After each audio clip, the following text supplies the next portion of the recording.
তো সখীরা গতকাল রাতে হঠাৎ করেই স্যার ফোন করে বলছে রান্না করতে হবে না। আমি বললাম কেন গো?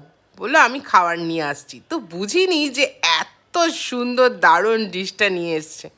তো এটা হচ্ছে চিকেন মাঞ্চুরিয়ান। চিকেন মাঞ্চুরিয়ান নিয়ে এসেছে আর পরাঠা নিয়ে এসেছে, মানে পরোটা, যেটাকে কিনা পরাঠাও বলা হয়। পরাঠা বললে বেশ ভালো লাগে।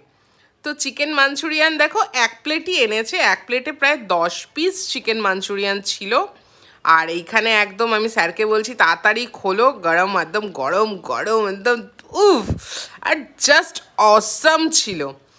যেই হোটেলটা থেকে এনেছে, মানে যে রেস্টুরেন্টটা থেকে, জাস্ট অসাম। এরকম লাচ্ছা পরোটা নিয়ে এসেছে। রাতের ডিনারটা একদম জমে ক্ষীর।